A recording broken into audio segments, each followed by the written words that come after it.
Assalamualaikum warahmatullahi wabarakatuh. Saya Dava Naki Farid dari kelas 11 Multimedia 2. Innal hamdalillah nahmaduhu wa nasta'inuhu wa nastaghfiruh wa na'udzu billahi min sururi anfusina wa min sayyiati a'malina.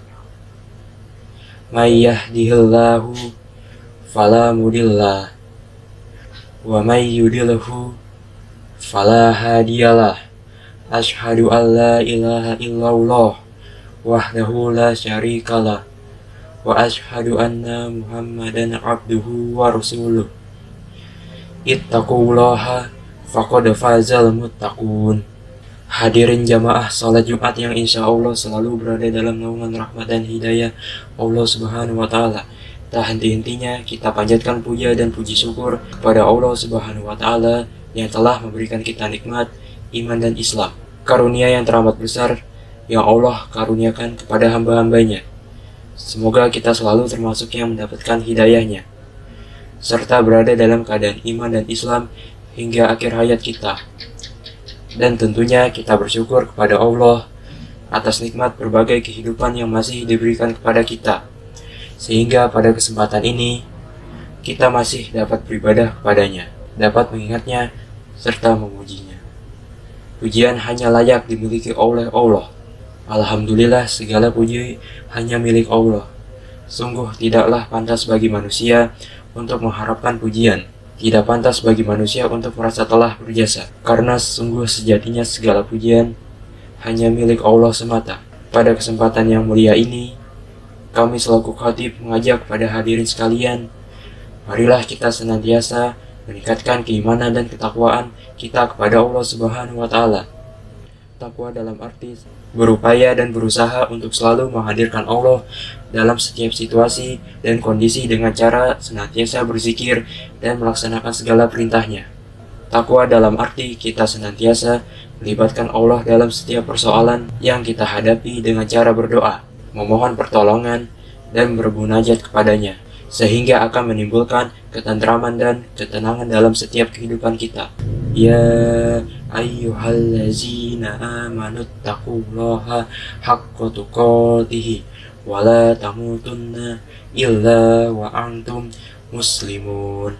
Hai orang-orang yang beriman, bertakwalah kepada Allah sebenar-benar takwa kepadanya, dan janganlah sekali-kali kamu mati melainkan dalam keadaan beragama Islam.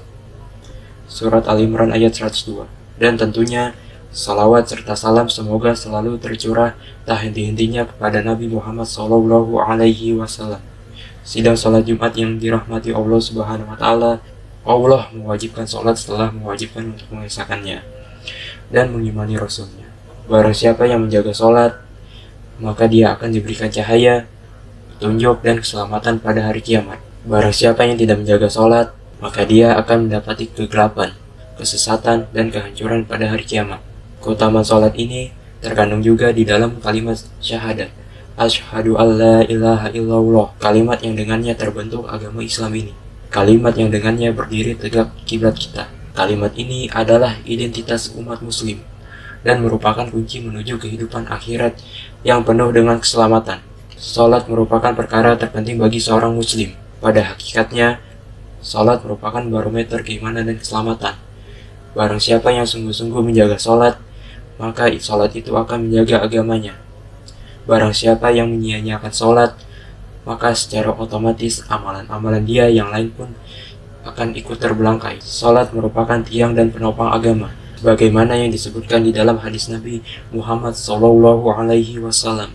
Rasul amril islamu wa amuduhu shalah. Inti atau pokok segala perkara adalah Islam, dan tiangnya atau penopangnya adalah salat. Hadis riwayat Tirmizi dan Ibnu Majah.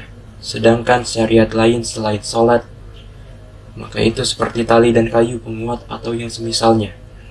Seperti permisalan sebuah rumah yang terbuat dari ilalang yang tidak membutuhkan tiang pancang, maka rumah tersebut tidak ada apapun yang bisa kita manfaatkan darinya.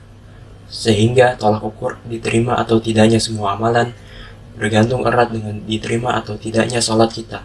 Jika Allah menolak sholat kita, maka gugur juga amalan kita yang lain. Syariat sholat adalah yang pertama kali diwajibkan di dalam agama ini. Sholat merupakan identitas terakhir yang akan mengkategorikan seseorang masih beragama Islam atau bukan. Seorang muslim akan lurus agamanya dan baik amalannya jika dia melaksanakan sholat sesuai yang diajarkan Rasulullah Shallallahu Alaihi Wasallam. Rasulullah Shallallahu Alaihi Wasallam bersabda, "Shollu kama ra'aitumuni usolli." Sholatlah kamu sekalian dengan cara sebagaimana kamu melihat aku sholat. Hadis riwayat Bukhari. Tidak dapat dipungkiri, sholat merupakan penyujuk mata bagi seorang mukmin, tempat di mana orang-orang yang khusyuk di dalamnya mendapatkan kelezatan jiwa. Hal itu merupakan karunia yang Allah berikan untuk hamba-hambanya yang beriman. Walaupun Allah Ta'ala memerintahkan kita untuk beribadah dan memberitakan bahwa tujuan kita diciptakan adalah untuk beribadah kepadanya.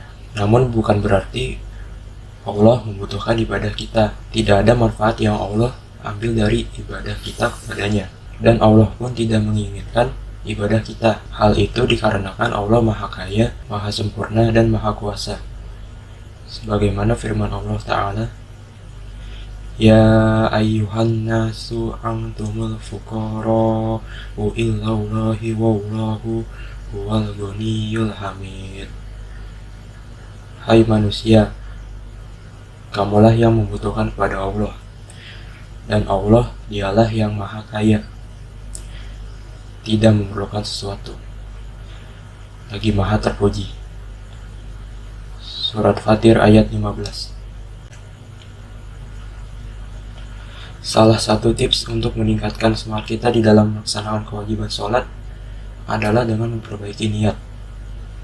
Ketika seseorang berpikir bahwa sholat merupakan kewajiban saja tanpa melihat sholat sebagai kebutuhan, seringkali dia akan melaksanakan sholat sebatas untuk menggugurkan kewajiban saja. Dia merasa terbebani dengan kewajiban sholat tersebut. Harus kita ketahui, semua manfaat dan buah dari ibadah yang kita lakukan itu akan kembali kepada diri kita sendiri. Hal itu dikarenakan manusia adalah makhluk lemah, miskin, dan tidak sempurna. Allah Ta'ala berfirman, "Waman sakaro fa innama yaskuru li nafsihi waman kafaro fa inna rabbi ghaniyyun karim." Dan barang siapa yang bersyukur, maka sesungguhnya dia bersyukur untuk kebaikan dirinya sendiri. Dan barang siapa yang ingkar, maka sesungguhnya Tuhanku Maha Kaya lagi Maha Mulia. Surat An-Naml ayat 40. Begitupun, jika seluruh manusia kufur kepada Allah, tidak beribadah kepadanya, menelantarkan perintah-perintahnya, dan melanggar larangan-larangannya, maka hal itu tidak membahayakan Allah sama sekali. Akan tetapi, kemudaratan dan bahayanya akan kembali kepada manusia itu sendiri. Allah Ta'ala berfirman, "Qul ya ayyuhan nasu qad ja'akumul haqqu mir rabbikum famanihtada fa innama yahtadi li nafsihi wa man dhalla fa innama yadillu 'alaiha wa ma ana 'alaikum biwakil." Katakanlah, hai manusia, sesungguhnya telah datang kepadamu kebenaran Al-Quran dari Tuhanmu. Sebab itu, barang siapa yang mendapatkan petunjuk, maka sesungguhnya petunjuk itu untuk kebaikan dirinya sendiri. Dan barang siapa yang sesat, maka sesungguhnya kesesatan itu mencelakakan dirinya sendiri. Dan aku bukanlah seorang penjaga terhadap dirimu. Surat Yunus ayat 108. Beberapa ayat dan hadis yang menjelaskan keutamaan sholat menunjukkan bahwa sholat adalah kebutuhan manusia.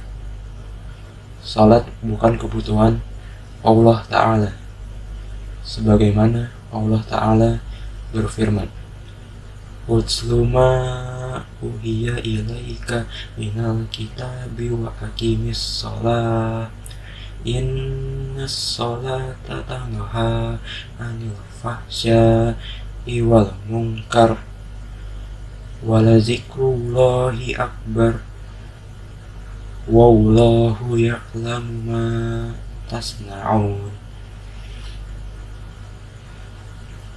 Bacalah apa yang telah diwahyukan kepadamu, yaitu Al-Quran, dan dirikanlah sholat. Sesungguhnya sholat itu mencegah dari perbuatan-perbuatan keji dan mungkar. Dan sesungguhnya mengingat Allah adalah lebih besar keutamaannya dari ibadah-ibadah yang lain. Dan Allah mengetahui apa yang kamu kerjakan. Surat Al-Ankabut ayat 45. Rasulullah Shallallahu Alaihi Wasallam juga bersabda, "Masalus salawatil homsi kamasali naharin jarin gomrin ala babi ahadikum ya tasilu minhu kulla yaumin homsa marrotin." Sholat fardu yang 5 waktu itu seperti sebuah sungai yang airnya mengalir melimpah di depan pintu rumah salah seorang di antara kalian. Ia mandi dari air sungai itu setiap hari 5 kali. Hadis riwayat Muslim. Maka sudah sepantasnya bagi setiap muslim untuk serius dan perhatian terhadap sholatnya. Sholat merupakan penghubung antara dirinya dan Rabb-nya. Setiap muslim harus memperhatikan setiap rukunnya, kewajibannya, sunah-sunahnya, dan apa-apa yang berkenaan dengannya. Menjalankan sholat dengan penuh kekhusyukan dan ketenangan, sehingga sholatnya diterima oleh Allah dan ia memperoleh balasan yang sangat besar. Semoga kita, kaum muslimin dan kaum muslimat yang hadir di sini, serta kaum muslimin dan kaum muslimat yang ada di seluruh dunia agar selalu menjadikan sholat sebagai kebutuhan kita. Dan semoga Allah Subhanahu wa Ta'ala mengampuni dosa-dosa kita, baik dosa karena meninggalkan sholat maupun dosa-dosa yang pernah kita buat, dari dosa yang kecil hingga dosa yang besar. Allahumma ighfir lil muslimina wal muslimat wal mu'minina wal mu'minat al ahya'i minhum wal amwat innaka sami'un qaribun mujibun da'wat. Ya Allah, ampunilah seluruh kaum muslimin dan kaum muslimat, kaum mukminin dan kaum mukminat, baik yang masih hidup maupun yang sudah meninggal. Sesungguhnya Engkau adalah Zat yang maha mendengar, maha dekat, Zat yang mengabulkan doa.